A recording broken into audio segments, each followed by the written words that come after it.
Well, I've been closely watching South Africa in this tournament, and I think they love Wankhede because the way they have scored in this particular stadium itself, I think they definitely love it. And why I'm saying this, I'm going to show you the summary of this match. As it goes, South Africa has scored 382 runs in the first innings after losing 5 wickets.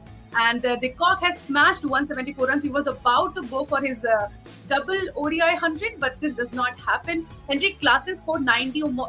This inning of his has also does not got a lot of eyeballs, but this is something which takes a lot of effort. In 49 balls, he has scored 90 runs. Now, if we talk about from the Bangladesh end, Hassan Mahmood has took 2 wickets. Mehdi Hassan Miraz took 1 wicket. Now, if we talk about Bangladesh, 233 runs उन्होंने score किया out of 10 wickets. Last में all out हो गए, but बहुत ही अच्छा effort था. हमने देखा Mahmudullah के end से एक सेंचुरी आई है, but इसके टॉप ऑर्डर मिडिल ऑर्डर लड़खड़ाता हुआ दिखा. Liton Das scored 22, the second most highest run, and that was the reason maybe कि बांग्लादेश इस स्कोर को चेस नहीं कर पाए. But initially ये मुकाबला तभी बांग्लादेश के हाथ से निकल गया था शायद जब साउथ अफ्रीका बैटिंग कर रही थी और बांग्लादेश बॉलिंग कर रहे थे. Now if we talk about South African end, Gerald Coetzee ने 3 विकेट लिए और Marco Jansen ने 2 विकेट लिए. All in all, South Africa 149 runs in this. But I'm really excited about this match because this is the second match I would say, or maybe third or fourth match of this tournament जहाँ South Africa ने बड़े margin से victory हासिल करी है. So this is something which is very special for them. How do you see this match, and what do you wanna tell South African team right now? Well, absolutely, they have been the team to beat. I mean, look at the margin of wins. 102 runs against Sri Lanka, 134 against Australia, 149 today, and the biggest one coming against England in the last game, 229. So they've not just been winning, they've been steamrolling oppositions. And I think it was just another one of those days. Quinton de Kock, the manner in which he batted, Heinrich Klaasen, the entire batting lineup from top to bottom. If you look, every single one of them have scored. Every single one of them have got the runs. And it is just an unstoppable force. I think the only thing that South African fans would be right now worried about is the fact that they haven't been chasing well, because chase is a concern. Every single game that they have won so far is a case of them batting first, going all guns and putting massive runs on the board, 400, 382, 399 once. So, big scores. And then the bowlers doubling up that act of the batters. But once, the only one occasion when they chased, that was against Netherlands, they ended up losing that game. So I think that the template has been set for South Africa. Win the toss, go to bat, all the batters in form, right from top order until the finishers. Heinrich Klaasen, Aiden Markram, Rassie van der Dussen, you name them, and every single one of them have got the runs. And that is exactly what they ended up doing today as well.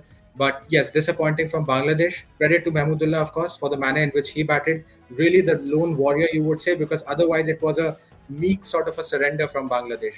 You lose is one thing, but the manner in which you lose also defines you as a team. So losing is a part of the game. But when you don't fight, when you don't put the effort, when you don't look, your body language does not look good, that you're still feeling yourself into be the game, that really disappoints. So I think Bangladesh would be really, really disappointed because their campaign almost all looks but over. So I think plenty of things for them to think, but South Africans would be really, really pleased with this effort, and they have every reason to be. Right, then let me show you the top performers of the first innings. So first of all, the effort we have seen from Quinton de Kock. He was literally hitting all over the park. 140 balls में उन्होंने 174 run score किए. वहीं हमने Henry Klaasen को देखा जिन्होंने 90 run score किए. इन दोनों के इनिंग्स के बारे में बात करेंगे. वहीं अब बात करते हैं सेकेंड इनिंग्स की. तो वहां पर हमने देखा महमदुल्लाह की तरफ से 111 रन्स आउट ऑफ 111 बॉल्स और गिराल कोएत्सी की तरफ से हमने देखा 3 विकेट आउट ऑफ 62 रन्स उन्होंने दिए इन 10 overs. Now, let's talk about the first inning ki top performers, Pratyay. So, I think Quinton de Kock should reconsider his thought of taking retirement from the ODIs after the World Cup. Because the way he is hitting, I don't see he should be taking a retirement. He's at his peak where he's scoring a lot of runs. In this particular tournament, he has scored 3 centuries, in which in one, like today, he has scored 174. और इनके last 2 ODI World cup जो 2015-2019 में Quinton de Kock ने खेले थे उसमें वो एक भी सेंचुरी नहीं लगा पाए. And in this particular ODI World Cup he has scored 3. So I think this is a very wrong timing for him to take the retirement because that will be a loss for South Africa. So would you want him to come back और would you want him to just stay with the decision? I think absolutely he should not be retiring, because any player who is batting the way he is batting, you would definitely want him to play for as long as possible, because right now he looks absolutely gold. Just scoring runs for fun, and Yeah. the manners in which he's scoring those runs, he's absolutely dominating the oppositions, not letting the bowlers identify any weakness in his batting. Today as well, started slow, was slightly cautious at the start, and even during his when he was closing onto the century, he was still batting at run a ball. But then the manner in which he accelerated, South Africa have been doing one thing really well apart from a lot of other things. One of those good things is that they're batting really, really dangerously and really threateningly well in the last 10 overs. 143 against England in the previous game, in the last 10 overs, 144 runs today. And I think a lot of credit for that goes to Klaasen and De Kock in the manner which they batted, because they were really well set, and they had done the hard yard. So now they were really seeing the ball well, looking at like a football, as we say. So the manner in which they dominated, Shakib Hassan was torn apart, one of the senior members of the Bangladesh side, and complete domination. I think once 174 odd, it's a daddy 100. It's not just a 100; it's a big 100. And Yeah. Quinton de Kock has a penchant of scoring those. So 20th ODI century.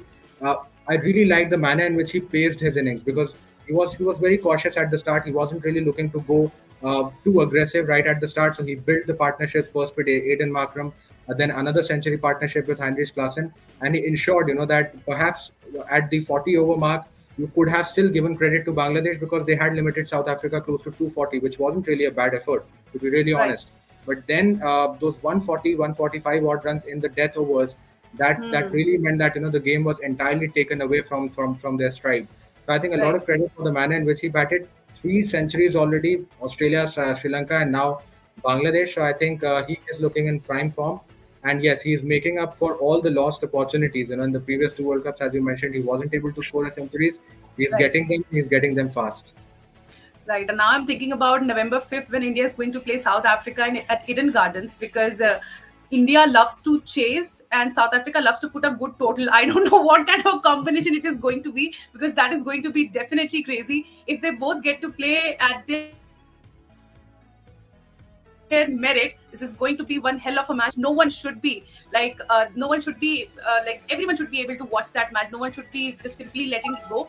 But since हम लोग बात कर ही रहे south Africa और बांग्लादेश की, so I would like to discuss a little bit about Bangladesh as well, Pratyaya, because Bangladesh के and से जो हमने bowling effort भी देखा, जो हमने batting effort भी देखा, हमें दोनों में concerns दिखाई पड़े, because इतना बड़ा total, it was too big of a thing.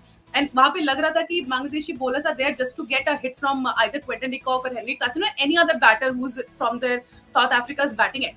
So वहां पर भी फॉल्ट दिखी है, बट वही बात है कि मैच भी वानखेड़े में था, so you can not really blame completely towards the bowler. Pitch भी सपोर्ट करी थी बैट्समैन को. उसके बाद में अगर हम बैटिंग की बात करें तो फिर बांग्लादेश के बैटर्स भी उतना सपोर्ट नहीं कर पाए. 97 पर 6 विकेट्स हो चुके थे एट वानखेड़े. और साउथ अफ्रीका का अब इस रीसेंट टाइम में मैं बताऊं, इस टूर्नामेंट में bowling is considered as a weak link. अगर आप उस माइंडसेट से जाएं तो बांग्लादेश का डेफिनेटली हमें बैटिंग में भी फॉल्ट दिखाई दिया.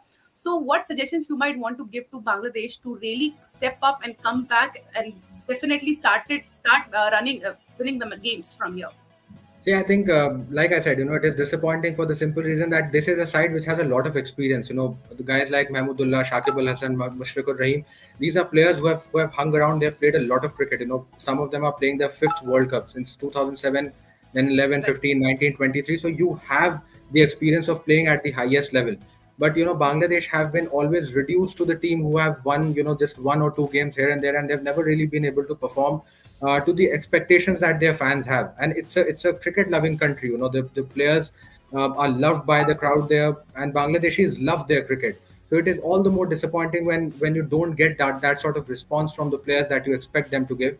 Today as well, it was a case like when you've conceded 382, the momentum was entirely on South Africa's side in the last 10 overs. Like I said, if you're conceding at 14 or 15 runs an over, giving 150 runs away in the last 10 overs, you are calling and you're asking for trouble. And I think that is where I think Bangladesh actually lost all the control, because yes, there was a drop catch of Riza Hendricks, but he wasn't really able to capitalize on that. And after that, until the 40th over mark, I feel that Bangladesh really kept South Africans on the leash. They had things under control. They weren't able to strike as often, but at least the runs were not really flowing and leaking. And the track, yes, of course, it was Wankhede, but it wasn't entirely as flat as perhaps the wicket on which the England-South Africa game was played was. Yeah. So I think that South Africa really did well. The manner in which they capitalized, the manner in which they counter-attacked towards the fag end of the innings, that entirely changed the momentum. I think what is bugging Bangladesh is the fact that they are heavily reliant on the duo of Shakib and Mushfiqur, and not always are they going to give you the runs.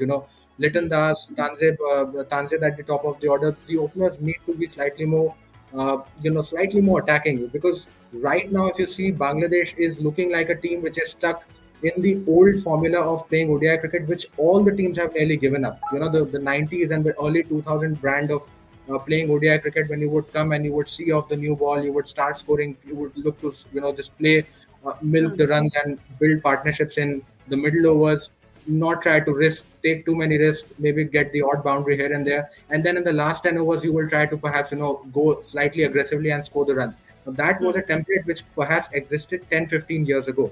But right now in the modern day game, with the advent of T20 cricket, you have to ensure, that you're at least scoring run a ball. And on tracks like these, where the surface is true, where there's value for shots, on tracks like Wankhede, you would definitely want to use those opportunities.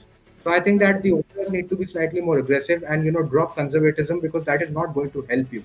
And of course, over reliance in tournaments like these, Ratsi, you really can't depend on one or two or three individuals. You have to step up as a team, otherwise you're going to falter. And that is what we are seeing with Bangladesh. I think apart from that one game against Afghanistan, they haven't really looked impressive at all in any of the departments. Patchily shining is fine, but you have to stay consistent if you have to win the games. You have to stay consistent. And if you see Mahmudullah, for that matter, he showed that there were runs for the taking, because once you start kicking in, and once you start to bat under lights, things become slightly easy. So it just showed that had couple of batters shown more application and more intent at the start, and if they would have stayed around instead of giving away their wickets, you never know, maybe Bangladesh could have come closer. But I feel that 382 was a massive mountain to climb, and that scoreboard pressure kind of did the trick on them. Right. And I think maybe I might be wrong about this, Pratyay, but I think Bangladesh को usually हम लोगों ने जब perform करते हुए देखा है, when they are winning the matches, it is against the subcontinent countries only. And other than that, if they come and play, they don't look like the same Bangladesh the way they play against the subcontinent countries. So am I right in this, or do you feel there is some matches where Bangladesh has done great other than the subcontinent countries? No, they have even beaten South Africa in the World Cup. So it's not a case of them not winning, but you have to you will back Bangladesh more often than not in the conditions this World Cup is being played, because they ended up winning the series against South Africa 2-1 at home. They have beaten them in the World Cup as well. So it is not entirely a case of them not being able to win against non-subcontinent teams. But it is, like I said, the application, the intent to win, because once you have conceded 382, the batters know that they are under pressure, and you don't have the luxury to play too many dot balls, because you're already chasing close to 7 or 8 runs and over in the entire 50 overs. And once you are in that kind of a situation, the required rate can really creep up on you. So if you're playing even a couple of overs in which you're not scoring up, like you play a 1 run or 2 run over for 2-3 overs, and you will start realizing that the run rate is it's zooming on you, and you start to feel the pressure. So I think, of course, and the other bowling unit, right now, South Africa bowling, yes, it is their weak link. As you can even see, even having Bangladesh reduced to 81 for 6, allowing them to go as close as they went on. Of course, 149 is a massive margin. And of course, I'm not looking at any of the negatives, because when any team has won by 150 runs, perhaps there are not too many negatives anywhere to be looked upon. But I still feel that South Africa could have very well controlled this match slightly better. Mahmudullah was dropped on 74 by Lizard Williams. Things like those could have been controlled, and maybe they could have won even earlier. So I still feel that, there are certain things which South Africa did give the opportunity. If Bangladesh wouldn't have lost those many wickets at the start, Marco Jansen getting 2 wickets right up front, then Lizard Williams struck and he got another wicket. So right at the start, you can't be 30 for 3 when you are chasing 382. You just simply can't. And if you are already conceding the game. So like I said, there were moments for Bangladesh, specifically with the ball, definitely there were, but lack of capitalization really hurt them. And like I said, Mahmudullah, if he could bat, he wasn't even, you have to give him a lot of credit, because he wasn't even in the initial team. It was only after Iqbal went out, he got a chance, and coming in and showing the kind of character that he did. Because if you are drowning, you are better off drowning fighting than drowning surrendering. अगर आप डूब भी रहे हैं तो कम से कम आप कोशिश करिए कि आप कुछ कोशिश कर पाए, कुछ लड़ाई दिखा पाए. That is exactly what Mahmudullah did. But yes, South Africa would still want to be wary of one thing, and that is their death bowling, because against Netherlands as well, They had Netherlands down on their hunches, 140 for 7, and Yeah. there they recovered because of Scott Edwards' knock of 78. Hmm. Eventually losing that game because 140 for 7 to 243. Netherlands really recovered well. And today again, 81 for 6 odd, and then you're allowing the opposition to get close to 230. So somewhere down the line, the bowlers Right. perhaps failed to capitalize on the collapse. So yes, but like I said, Bangladesh would be hugely disappointed because this has turned out to be another campaign where Hmm. people expected a lot from them, but again they have failed to deliver. Right. I think this sums it up really beautifully. So now let me take you to the social tracker segment of this live, where we're going to discuss some of the viral tweets.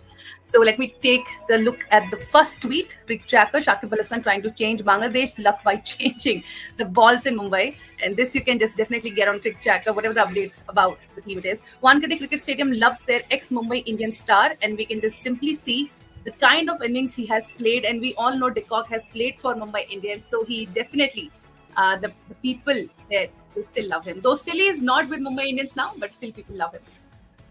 Now here comes another tweet. What do you think, Harsha Bhogle? That is why I said South Africa is the new England, and definitely Harsha Bhogle has said this कि England की बस Jersey नहीं पहनी है, but South Africa की team is the new England, जिनको हमने पहले भी बॉल हिट करते हुए देखा. The vintage South African vibes, और हमने देखा बहुत समय से हम मिस कर रहे थे इस चीज को, बट जिस तरीके से साउथ अफ्रीकन बैटिंग लाइनअप ने इस थ्रू आउट टूर्नामेंट अपना शो दिखाया है, definitely they are back. Now let's take a look at another tweet. Nasir Hussain on air. This reminds me of Ravi Ashwin's leave against Pakistan under immense pressure. So जिस तरीके से हमने देखा था एक लीव करते हुए अश्विन को, जो उन्होंने काफी अच्छे से अपना माइंड पुट अप किया था, आज कुछ वैसा ही शो देखने को मिला. और डेफिनेटली एक बहुत ही अच्छा मुकाबला. अगर आपने ये मुकाबला नहीं देखा तो प्लीज हाइलाइट्स में देखें, because this is definitely give you a lot of good interesting moments जो आप कभी मिस नहीं करना चाहेंगे. Now, thank you so much, Pratyay, for joining me in this discussion. We'll definitely make a comeback and discuss more and more about cricket tomorrow. Don't miss out on pre and post shows, and we'll discuss cricket with you at your own times. Thank you so much for joining me here. We're going to make a comeback tomorrow. Until then, keep watching CricTrackers in the